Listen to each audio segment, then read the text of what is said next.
In case you didn't notice, and it seems like a lot of people didn't, there was a recent test flight of Starship. What does this recent test flight do to mitigate dependencies between where the project is now and successful completion?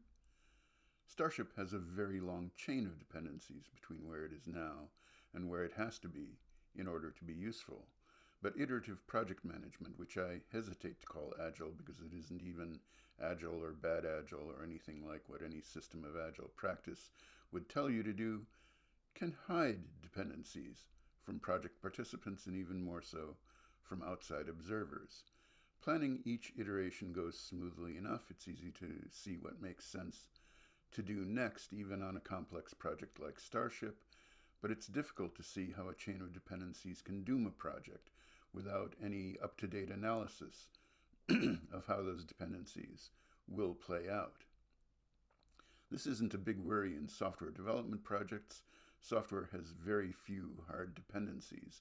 Most software has some logical priorities for tasks, mainly because project participants want visible confirmation that they're on the right track overall. But in principle, if you're doing good module testing, you can take on your tasks in pretty much any order.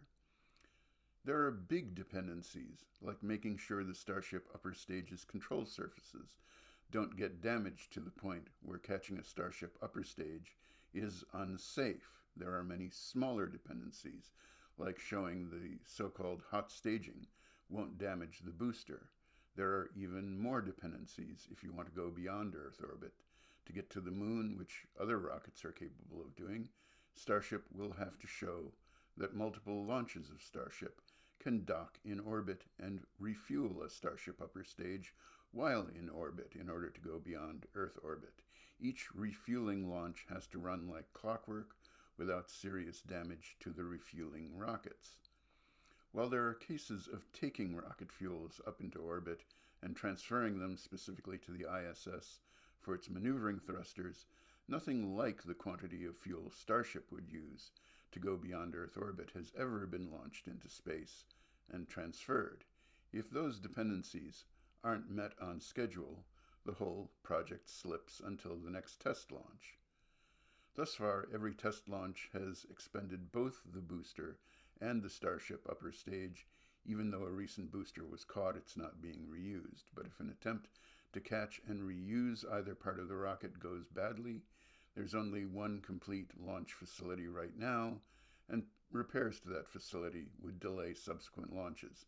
That's why the Flight 6 booster didn't get an attempted catch. The consequences of these dependencies are that launch cadence is limited by finding and fixing problems in a long chain of major dependencies. Another way to look at it is that the Starship project would go faster if it launched more Starships, but it goes slower because it can't, because the number of faults encountered in the previous launch is too many to fix in one iteration. That's what we see in the most recent test flight. Small technical gains that are necessary for further progress, but no dummy payload, no full orbits, no catch of the booster, never mind the upper stage. None of the big technical dependencies has been overcome. It will take many more iterations, even in a very favorable regulatory environment.